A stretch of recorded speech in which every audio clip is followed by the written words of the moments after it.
Welcome back to another episode of Indian History and Culture, a series of video blogs where we would discuss a lesser known part of Indian history and ignored part of Indian history. We did a episode on Tirukkural and his work, which is Tirukkural. I got a lot of feedback from many viewers that they liked it, and they particularly liked the 5 verses that I explained in that episode, but they would like to see more. And on many people's request, I thought I would do just a one episode on just looking at and kind of talking about more of Tiruvallur's verses. And Tirukkural is 1330 verses in all, and they are divided into 3 sections on virtue, on material well-being, and on desire. I felt like around 150 to 200 of them have much deep meaning and relevance to our modern lives, both for adults as well as for children, as at workplace as well as in our family, in our daily lives as well. But 150 would be too much for a video for us to do. So I picked around, I wanted to pick around 25, but I ended up picking around 33 or 35 verses that I want to talk about here today. And then we will figure out how to bring in the rest of the 150 or 200 verses, maybe in a text format.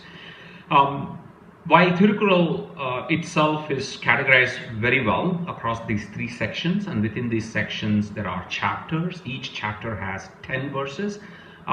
Today, for the sake of these 35 Kurals, I'm going to be using a different categorization. I just created that mainly based on relevance for our discussion today. And these categories that I have created are, the first one is the generosity and gratitude. He talks a lot about generosity and gratitude. And then the second category is around friends and adversaries, and many chapters within Tirukkural where he discusses about the quality of friendship and also how to deal with enemies and adversaries. We will also see a few Kurals in that. And the third topic or category that I would pick is around perceptiveness, and he lays great emphasis on people being a good listener and being able to be perceptive. I thought there were very interesting Kurals in that. And the fourth I will talk about is the strengths and clarity, and how do you use your strengths, and how you have to develop clarity in your actions in your daily life. The fifth one, which is my favorite category, is action with wisdom. He lays a big emphasis in many of his Kurals around the need for acting. So while intelligence is important, intelligence without action and execution is meaningless. So he does talk about action. He does lay emphasis on that, but he also says that action without wisdom is meaningless as well. So we will talk a little bit about that. And then the next topic is being balanced, both handling success as well as failure, another favorite topic of mine. And then finally, it's about humility and being grounded. These are the top kind of Kurals in categorization of Kurals I've created. It's not researched. I didn't create it in any format, but it's primarily when I picked those 35 and I looked at common themes around them. These are the themes that came out.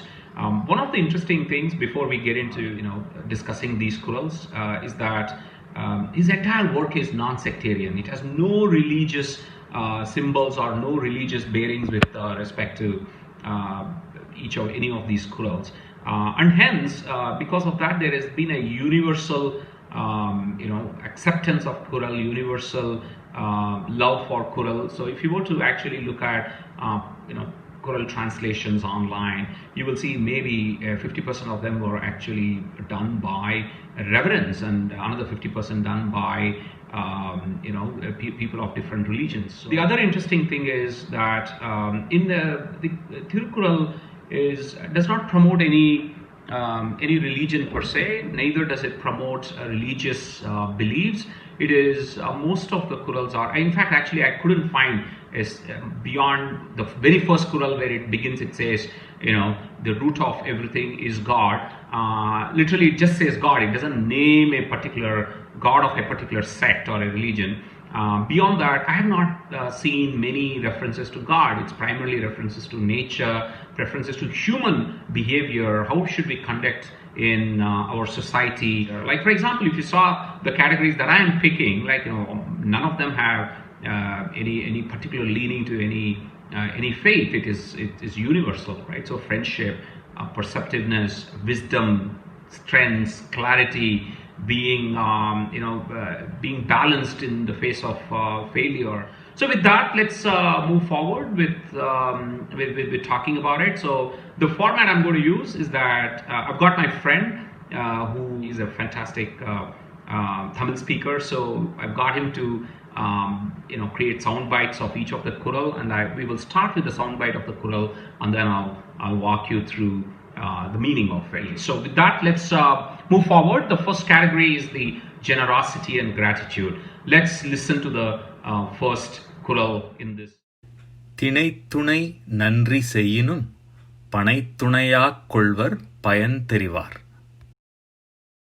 All right, so this Tirukkural lays a lot of emphasis on helping others, and he also talks about people who help as well as people who receive help, and it's some beautiful contrast that he brings out there, and this is one of them. He talks about the asymmetry between the value of the help provided versus the value of the help received. Even though as a person helping, it may not be it may not be big for you, but for the person who's receiving it, it might be a very big thing. So he brings out the asymmetry. Don't think that whatever you're doing is small, because for the person who's receiving that help, this is very meaningful and very big for them. So we have to keep that in mind when we are helping. So the next Kural is around again in the generosity and gratitude area. So let's take a listen. இலன் என்னும் எவ்வம் உரையாமை ஈதல் குலன் உடையான் கண்ணே உள. Here, this is another very interesting contrast that he brings in, is that the timely help is very important to Tirukkural. So he talks about help is great, you should help, but the best is if you help even before the person who's seeking help hasn't expressed the need to be helped. So this is something very, very interesting. So it also talks about how you are empathetic and how you are perceptive to other people's need, and without them asking, if you can do it, that's great. The other part, which is also somewhere, I don't have a Kural for it, but which he lays a lot of emphasis on, is to do it anonymously and is to do it generously. And for example, there is another saying is that when you help, your left hand shouldn't know what your right hand is giving. So that is a quality of help that actually is very important than even the amount of help that you're giving. Now, with that, we will actually move to the next one. Will actually add to this. So let's take a listen to the next Kural. நாச்செற்று விக்குள் மேல் வாராமுன் நல்வினை மேற்சென்று செய்யப்படும். So this one it adds to the previous one. It says that, like in the previous one we said, you should help even before somebody asks for it.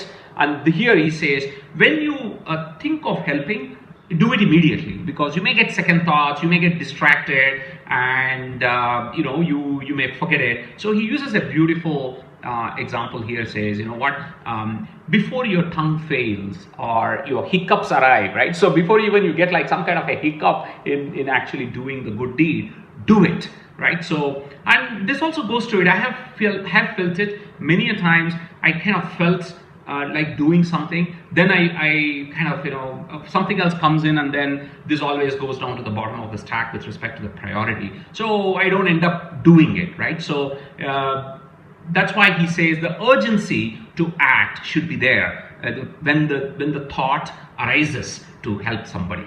I think this was very important. So don't postpone a good deed, and the moment you get a feeling to do it, in that heat of the emotion, just do it. I don't analyze. When I feel like giving it, just give it, and then once you're given, you cannot undo it. So which is a good deed is done. So this was, I thought, was very beautifully said, very relevant to our daily lives today. I think this will that's why I picked those verses. Now we'll move to the next category, which is the friends and adversaries. For some reason, Tiruvallur did spend enough time in many chapters talking about how to deal with adversaries, which are very practical advice. So in fact, he reminded me of Sun Tzu, The Art of War, because he does give you very prescriptive manner in which you have to deal with your adversaries, or I don't want to call enemies, but adversaries, and adversarial situations, because it may not be a person, it could be a system which is against you, or it could be a situation which could be against you. Now let's take a listen to some of these in this category. கண்ணின்று கண்ணற சொல்லினும் சொல்லற்க முன்னின்று பின்னோக்கா சொல். All right, so here the first one is around friends, and very important advice. He says that if you want to say something harsh to your friend or give critical feedback, do it in front of that person and do it in his or her face. Don't never talk behind. I mean, it's such a practical advice, and this is something we should all be following every day. But this is one of the Kural. He talks about 1,000 years ago. So this was a very interesting Kural on that. Let's take a look at the next one on friendship. நகுதற் பொருட்டன்று நட்டல் மிகுதிக்கண் மேற்சென்று இடித்தற் பொருட்டு. This one adds to the previous one. He says that there is a responsibility in friendship. In fact, I think friends is not like to have good time and then walk away. A friend has a tenet of friendship, has a responsibility attached to it, and that responsibility is you should watch out for your friend, and when you have a critical feedback, you should not ignore it. You should give it. It is your responsibility as a good friend to watch out for your friend, as well as correct your friend if you think that the friend needs that feedback. I think I felt that many of us do not pay attention to the responsibility of being a good friend today. I think that's why I picked this Kural. I think it's a brilliant thing for us to keep in mind even today. And it's hard. It's hard to be a responsible friend than be a fun and party friend, right? So I think this is something we need to keep in mind. Let's take a look at the next Kural.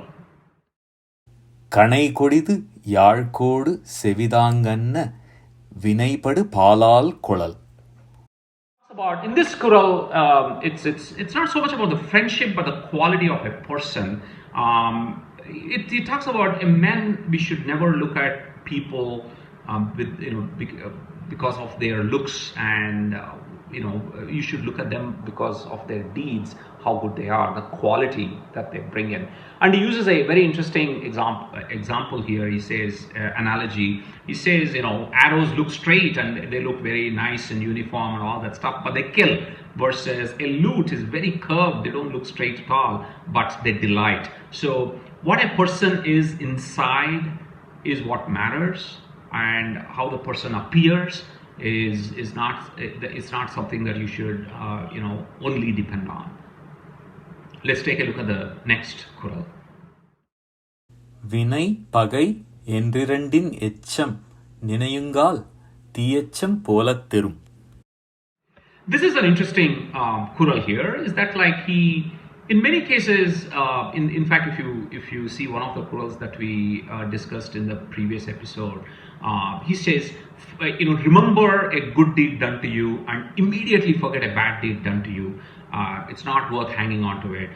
So he, in many Kurals, he does ask us to ignore or forget things, and most of the negative things he asks us to forget. But this is an interesting Kural because he says, do not forget a ignored enmity, or frankly, the enmity is all about conflicts. Maybe I don't look at it as an enemy per se. I look at it as conflicts. We all face conflicts in life, right? So we all have differences of opinions and things like that. And what he says is that don't ignore them.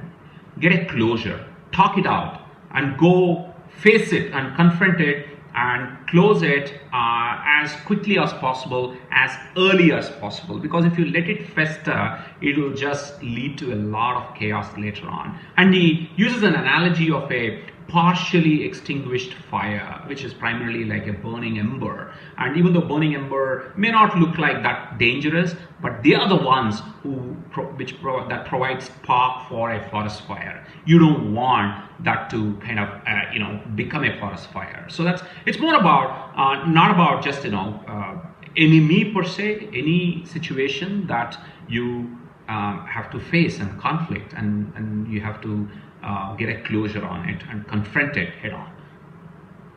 Let's take a look at the next one.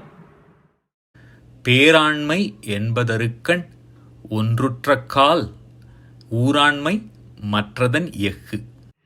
Now this one is the first one around the enemies or adversaries. I would call them adversary or adversarial situation. Is that like he talks about courage. This is a definition of courage which I really liked here.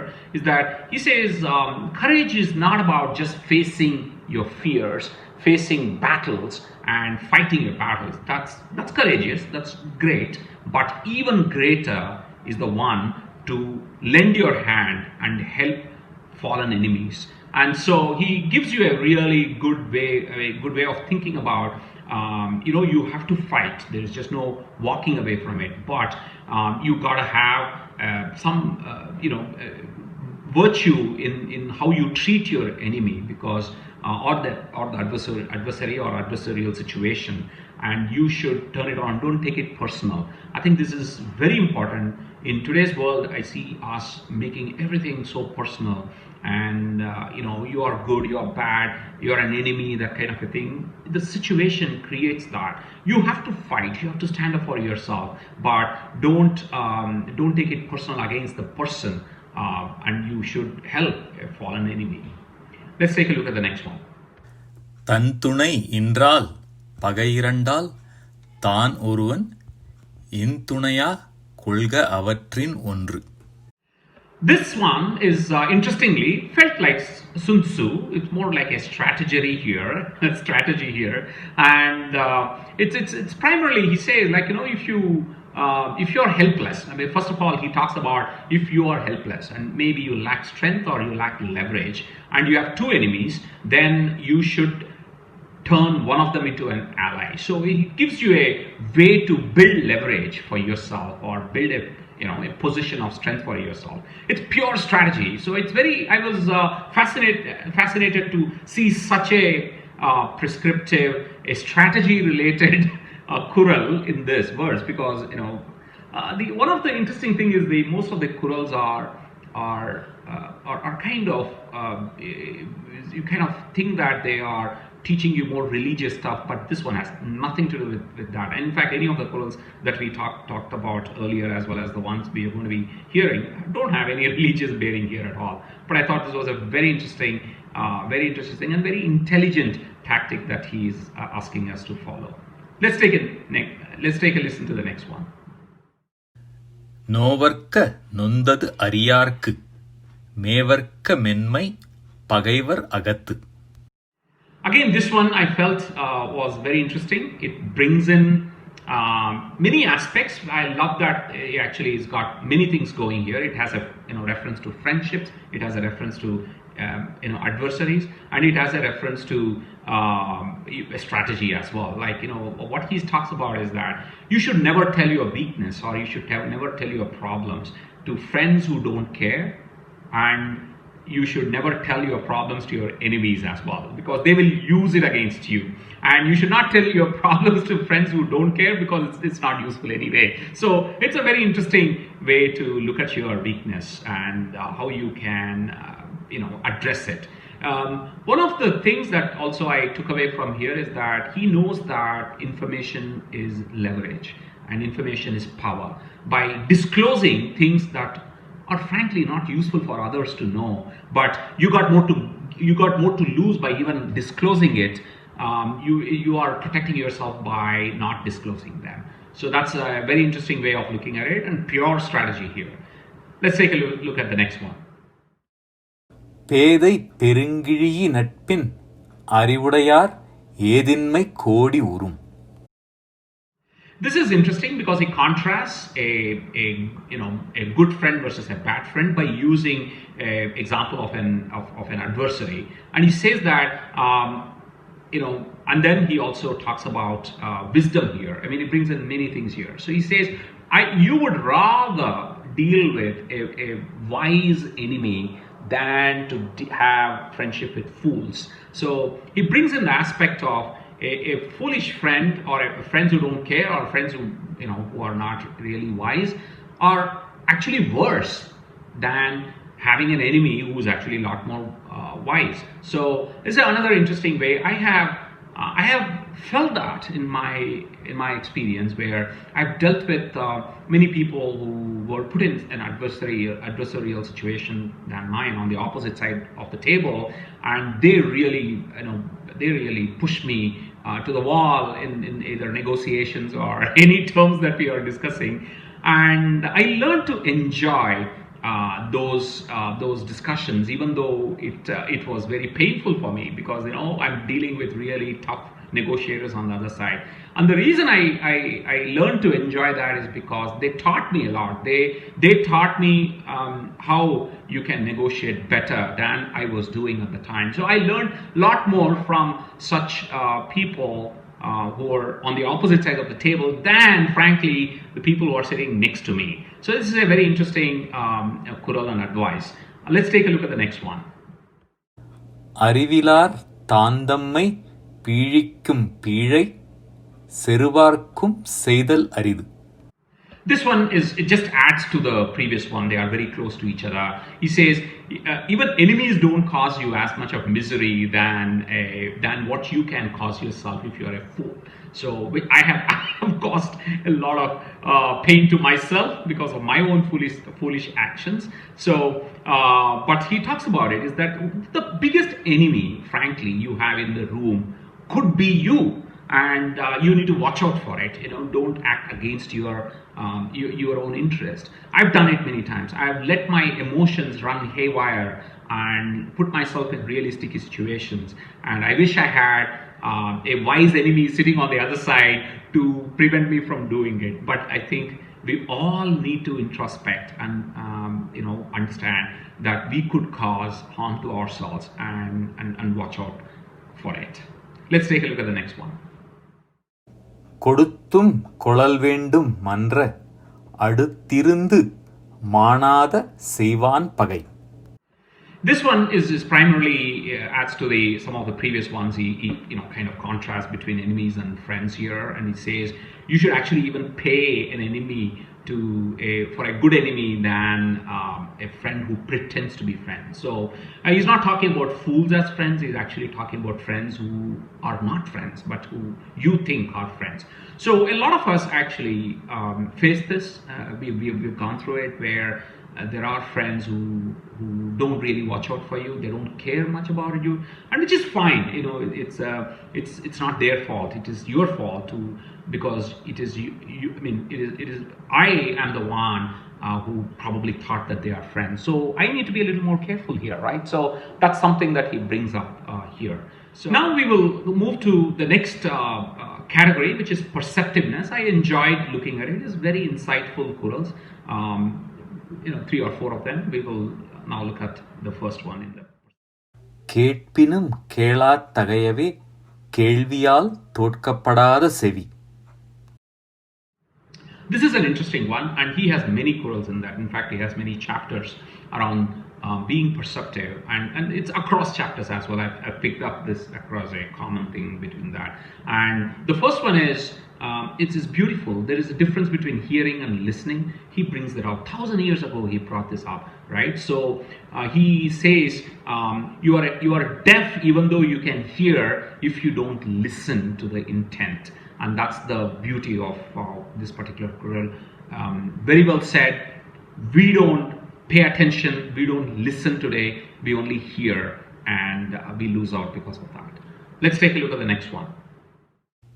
எப்பொருள் யார் யார் வாய்க் கேட்பினும் அப்பொருள் மெய்ப்பொருள் காண்பது அறிவு. It adds to the previous one. He says, but he also brings in some bias part of it. Again, beautiful. He says that we somehow filter whenever we hear something. We filter based on our perception of that person. If you hear it from a person we like, we tend to accept it. If you hear it from a stranger or a person we don't like, we tend to diss it.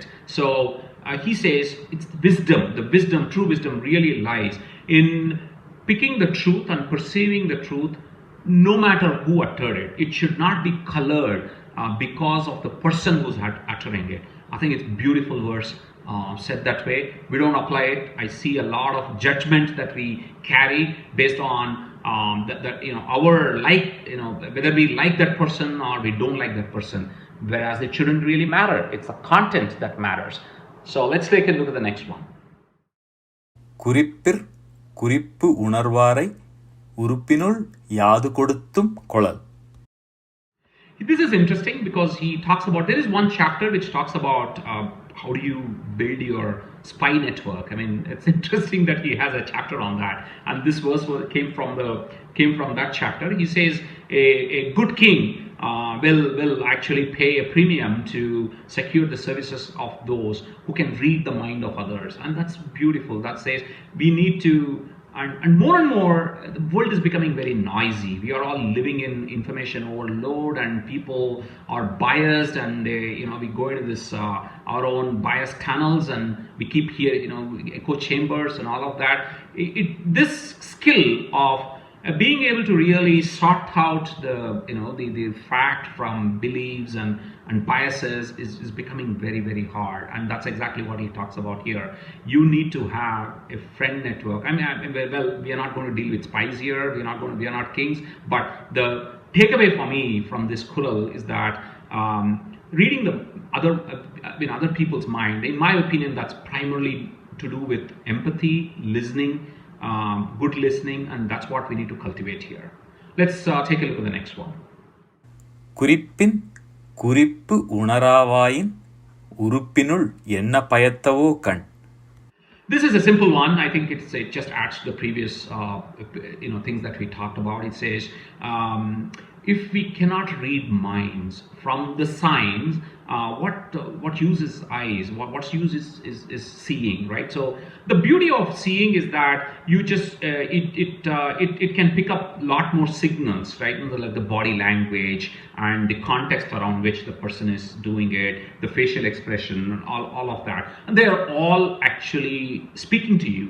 But you have to be perceptive enough to read into all of that, right? So he says you got to be.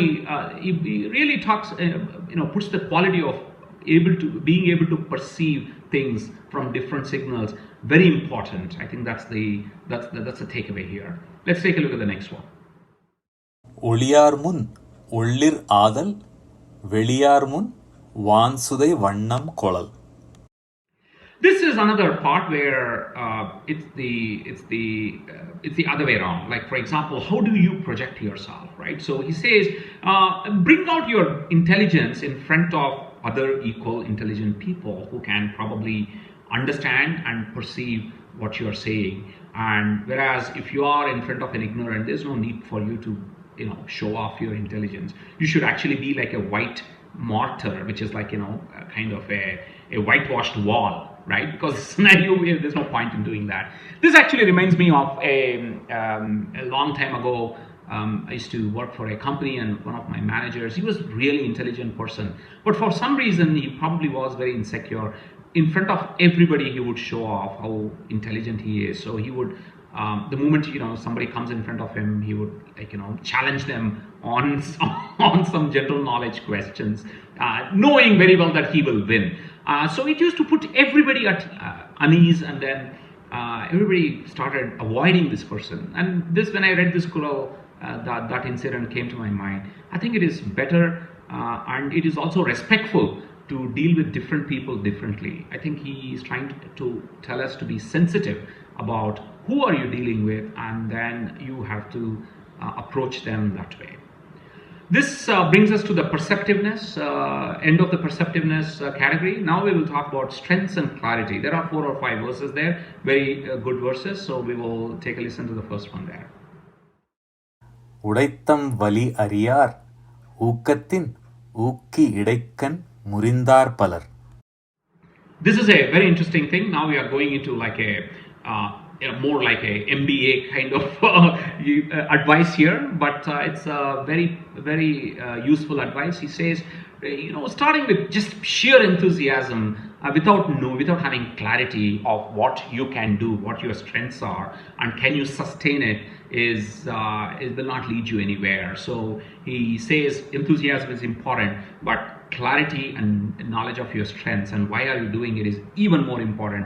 Both of them need to be together. Let's take a look at the second one. ஊக்கமுடையான் ஒடுக்கம் பொருதகர் தாக்கற்கு பேரும் தகைத்து. I really love this a lot. He says a enthusiastic mind, a person who's doing it deliberately, having thought out everything with a lot of zeal and energy. When the person's restraint is like a battering ram which has gone back, but don't think it is retreating because it's going to come back with full force. And I have seen this many times with many of my competition, and in business, when your competition withdraws, you have to be more careful because you don't know whether they are actually retreating or they are a battering ram going back just to gain back more leverage and kind of momentum to come back and hit you again. So do not underestimate a restraint of a wise person. Very interesting Kural. Now let's take a look at the third one in this category and the final one in this category. கடல்வோடா கால்வல் நெடுந்தேர் கடல்வோடும் நாவாயும் ஓடா நிலத்து. Here he talks about, frankly, just strengths, relative strengths. You have to play to your strengths, and that's what he uses an analogy of chariot and a ship. A chariot is the winner on land, and a ship is the winner in the water. So don't get mixed up, and just because you are a chariot, you don't think you will win in the water as well, and vice versa. So play to your strengths and know what it takes in different terrains, and you have to adapt to that. I think that's the key message that he is giving us here. Now with this, let's come to the next category. It's action with wisdom. Let's take a look at the first Kural there. செய்தக்க அல்ல செயக்கெடும் செய்தக்க செய்யாமையானும் கெடும். I love this Kural. It's primarily talks about we all know don't do bad things, don't do unfit things, but he brings the second sentence is even more critical. He says not doing the right thing, it will also lead you to ruin. And we miss out that part. We somehow think doing good is optional. Frankly, what he's trying to tell us is doing good is as important and critical as not doing bad stuff. So it's a very interesting contrast that he brought up, and many times I've walked away from not doing the right thing. I didn't do anything wrong, but I just walked away from not doing what is right. And when I read this, I had that regret in my mind that I should not walk away. I should actually feel that I am responsible. If I think that something is right, I should actually step up to it. That's a beautiful saying. I learned a lot from this. Just thinking about it. We should all do that. Let's take a look at the next verse. கடிதோச்சி மெல்ல எரிக நெடிதாக்கம் நீங்காமை வேண்டுபவர். This is a very interesting one. He says our action should be very firm, meaning our intention to action, and lift a rod firmly without wavering. But when you strike, you have to strike with compassion, and that's very important. So your action should be firm but compassionate. I think that's a beautiful way. It is a little nuanced, but very important in whatever we do it. What we say, we need to come as determined, but how we act towards other, it need to be more compassionate. It reminds me of one interesting story that I heard. It stuck with me for I don't know why, but for a long time. It reminds me of a story of a snake under a tree, and this was a really fierce and poisonous snake. And every time somebody wants to come and sit under a shade of the tree, the snake would just go hiss and bite them. And a lot of people died, and people got scared of the snake, and nobody would come near the tree. So one day, a wise sage came there, and he saw that there's a tree, everybody's avoiding it, and the snake is there. So he went to the tree and then spoke to the snake, and he said, hey, why are you doing this? And the snake says, you know what, I don't mean any ill intention, but that's my nature, so I have to do this. Then he said, look, you have to be a little more compassionate towards other. They are coming here to partake the shade of the tree, so why are you preventing from doing them? This is not good, you cannot hurt others. And then snake understood. She said, you know what, maybe I should not hurt others. And then the sage walked away. Many months later, he comes back to the village, and he sees the tree, children are playing around it, adults are sitting and enjoying the shade, and the snake was nowhere to be found. And then the sage saw that in one corner the snake is like almost dead, with bleeding, literally dead, and it's coiled there. And he went to the snake and said, what happened to you, right? Like, you're almost like you're bleeding and you're dead, you're almost dying. And I followed the snake said, I followed your advice, I stopped biting people, but then they started throwing stones at me. What can I do? Now look at all me, I have bruises and I'm almost dying. But I followed what you said. Then the sage said, I told you not to bite, but I didn't tell you not to hiss. So this Kural really brought that story back to my memory, primarily because you have to lift your rod with firmness. But when you don't have to hit it with that, with the same level. You can be compassionate when doing it. So it's about hissing and not as much as biting. So let's take a look at the next Kural. பொறியின்மை யார்க்கும் பழியன்று அறிவறிந்து ஆழ்வினையின்மை பழி. This is very interesting because we all blame bad luck on for many things. He says he doesn't believe in just destiny. He believes in your action, and we control our destiny is a primary philosophy of Tirukkural. And he talks about bad luck is not to be blamed. It is to be blamed on your knowledge and effort. He also we will see in this chapter is all about action with wisdom. It's not just the brute action, it is action coupled with wisdom. So the knowledge is as important as the action, and action is as important as the knowledge, and they both have to be done together. So that's the very interesting Kural there. Let's take a look at the next one. பல சொல்ல காமுறுவர் மன்ற மாசற்ற சில சொல்லல் தேற்றாதவர். This is a very interesting one. He basically talks about you have to be clear, and there has to be clarity in your thought, and whatever you say it measured and say it right. You should not be kind of mincing words and then kind of confusing people. So that's a very interesting emphasis on clarity of thought and clarity of diction as well. Let's take a look at the next one. காண முயல் எய்த அம்பினில் யானை பிழைத்தவேல் ஏந்தல் இனிது. This is it's completely different. He talks about how to act boldly, how to be ambitious, and this is something I've learned over years, many years, because typically we kind of are a little hesitant about what we want to do, but then later we become a lot more bold and ambitious. So it brings it with beautiful example. He says it's sweeter to hold a spear and aim at an elephant, because you are aiming at something really big and miss it, no problem, than have an arrow which is shot perfectly at a small hare, right? So don't go after small goals. Be ambitious, go after big goals. Even if you miss them, that's okay. The shot you took was ambitious enough, and next time you will probably get it right, and that's the part that he wants to take it. Beautifully said. This brings us to the end of the action with wisdom category. The next category that we are talking about is about being balanced, both in success as well as failures, because we will see enough of both. Let's take a look at the first one in that. கேடும் பெருக்கமும் இல்லல்ல நெஞ்சத்து கேடாமை சான்றோர்க்கு அணி.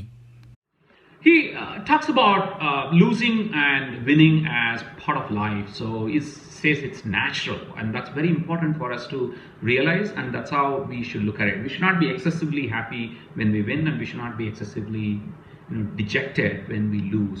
And the beauty is not being partial to them. I mean, that's very interesting way he puts it.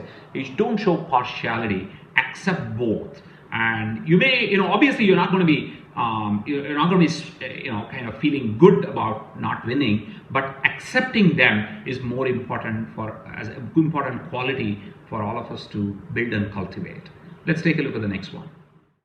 இடுக்கண் வருங்கால் நகுக அதனை அடுத்தூர்வது அஃது ஒப்பதில்.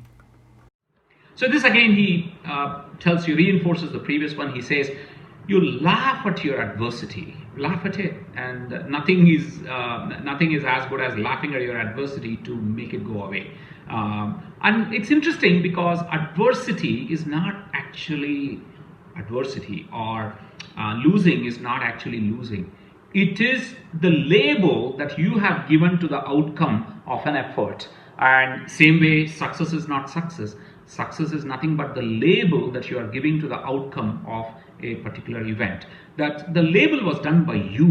It was not out there. There is nothing called success or or winning or losing, or pleasure and pain out there in the world. All those are labels that we have put in our head. So that's what he's actually telling you. If you laugh at it, that means you change your label in your head of how you are looking at this outcome. You will make it go away. So it's a beautifully said, very well said. I think we all can benefit from following that. Let's take a look at the next one. இடும்பைக்கு இடும்பை படுப்பர் இடும்பைக்கு இடும்பை படாதவர். Here he talks about determination. Like he says, look, things will go bad, but you need to be determined, and you need to give grief to grief. So here he talks about staying strong, and then face adversity, and then deal with it with your chin up. Let's take a look at the next one. ஊரொரால் உற்றபின் ஒல்காமை இவ்விரண்டின் ஆரென்பர் ஆய்ந்தவர் கோள். This is very simple. He's giving you, two things you have to do. Avoiding hurdles, that's important. I mean, nobody would want to walk into, painful situations. So avoid it. But there are cases you cannot avoid. But when it happens to you, deal it with determination, grace, and laugh at it. Or these are the two traits of the wise. I mean, it's very beautifully said, very plainly said as well. With this, we've come to the end of the being balanced section. Now let's look at the humility. We're almost there. Thanks for continuing to watch this segment. And being humble, showing humility, being grounded is the next section. We've got 3 or 4, and then we'll wrap it up. பெருக்கத்து வேண்டும் பணிதல் சிறிய சுருக்கத்து வேண்டும் உயர்வு. This one is beautiful. It says, you got to display humility in prosperity, because with prosperity comes pride, and humility is the antidote of pride. So you got to be humble. You have to have humility, cultivate humility in the face of when you face prosperity. And honor is what gives you the strength when you are in poverty to withstand that. In poverty, the biggest currency you have is your honor and respect. And so beautifully said, as what qualities you need to cultivate. And I think humility and honor needs to be there with you all the time, because you have no idea when your prosperous situation will convert into poverty situation, and vice versa as well. Great Kural. Let's take a look at the next one. பிறப்புக்கும் எல்லா உயிர்க்கும் சிறப்பு ஒவ்வா செய்தொழில் வேற்றுமையான். This is very simple. He says all lives are equal by birth. That's very beautifully said. What changes in you is what you do after you're born. We are all equal when we are born, but your action in this life determines how you turn out to be. Let's take a look at the next one. மேலிருந்தும் மேலல்லார் மேலல்லர் கீழிருந்தும் கீழல்லார் கீழல்லவர். Here he brings virtue into this. He says, like, even when you are prosperous and you have high status, you're a lowly person, which means of low of virtue, is not great. And even when you are in poverty situation, a honorable person is never low. So it's a beautiful contrast that he brings in to explain a status doesn't matter. It will come and go, but your virtue matters. You need to be wealthy in virtue, and that will carry you through all situations. Let's take a look at the next one. சால்பிற்கு கட்டளை யாதெனின் தோல்வி துளையல்லார் கண்ணும் கொளல். He says the mark of a great is accepting defeat from even people who are inferior to them. When he says inferior, it's not inferior in any other sense, but without pride. Accept a defeat when you know that somebody has outwitted you, or somebody has won over you. I think it is very graceful to accept it, and because that will allow you to look at the situation not from ego perspective, but look at the situation from why did you lose? Maybe you didn't have enough strength in that area, or maybe you were not prepared, and then learn from it. So the learning opens up only when you go beyond your hurt and beyond your ego, and that's exactly what he's talking about in this Quran. Let's take a look at the next one. தென்னீர் அடுபுற்கையாயினும் தாழ் தந்தது உண்ணலின் ஊங்கினியது இல். I'm glad I'm ending this segment with this Quran because it probably summarizes everything that we talked about. He says, nothing is sweeter than even a clear water gruel, meaning even if you don't have enough to eat and all you have to drink is a rice water at the end of the day, nothing is sweeter if it was obtained by your hard work and effort. It's the live by honor, and you will never have to hang your head in shame. This is exactly what entire Quran talks to you about, and the living by honor has many facets to it. How you maintain your friendship, how you help your friends, and how you treat your enemies, and how you handle prosperity, how you handle poverty, and how you conduct yourself, how you are generous. So it summarizes everything else into this particular Quran. That's why I chose it to be the last one. With this, we come to the end of it. Thanks for watching. It's almost like 30 minutes or 35 minutes of your time. Thanks for giving it to me. If you have more Qurans that you enjoyed, you can please share it with us, or share this video with others as well, and give me your feedback. I do this mainly for myself to learn, and this is more like a sharing with friends with you guys. So please give me your feedback, suggestions, topic suggestions. If you think there is something that I should cover, please do let me know. I would like to end with one thing, is that I may not be doing too much research because I'm not a researcher. So please don't look for the accuracy with respect to facts and dates and places and people.